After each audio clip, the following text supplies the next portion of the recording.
Nos 3 minutes d'humour et d'amour aujourd'hui sur France Bleu Azur, à l'heure où les seniors rêvent souvent d'une nouvelle vie, l'émergence de sites de rencontres réservés aux quinquas, comme Disons Demain, sont en plein boom. Ce matin, nous sommes avec un grand séducteur, Jean-Luc Mélenchon. Bonjour Jean-Luc. Salut! Mais qu'est-ce que vous voulez?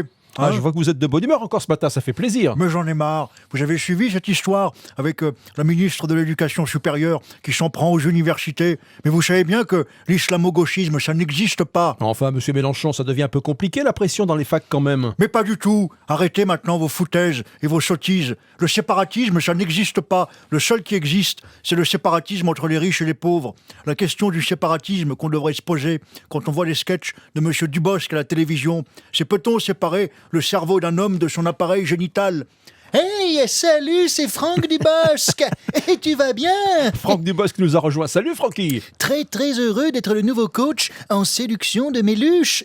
Moi j'emballe tout ce qui bouge. C'est pour ça que dans une autre vie, j'aurais pu bosser chez Erta, toujours prêt à déballer mon jambon. Mais tu m'étonnes. Conditionner de la charcuterie sous vide, ça vous connaît. Vous êtes le vide absolu. Mais t'excites pas, Jean-Luc? Je vais te donner des conseils pour devenir le roi de la drague.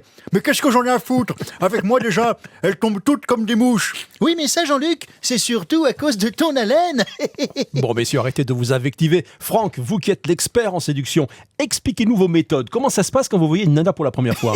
Tu veux vraiment savoir, coquin? À chaque fois qu'une petite se pointe, je lui minaude à l'oreille qu'elle est la plus belle. Ensuite, je l'installe confortablement sur le canapé de Frankie et je lui chatouille les narines avec une plume de mon oreiller.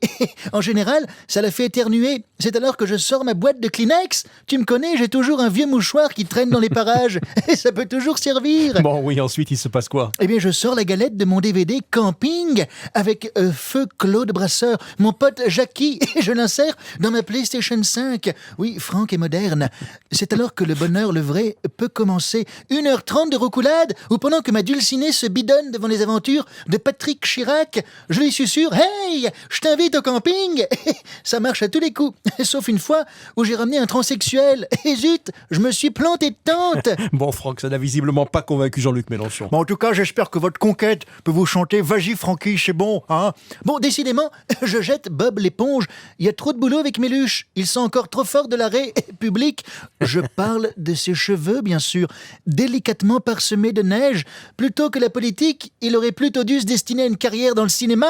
Lui, le roi de la pellicule. Mais je vais t'étriper, espèce de parvenu qui a réussi à retourner les gilets jaunes contre lui et qui s'en met plein les fouilles sur le dos du contribuable. Oui, le roi qui vit dans son palais mouginois. Messieurs, mais calmez-vous. Mais tu sais quoi, Adrien? J'en fais des caisses, mais à défaut d'en lâcher une, je lâche l'affaire. J'arriverai pas à faire de Jean-Luc un tombeur. À part un tombeur de la France, peut-être, s'il est élu en 2022.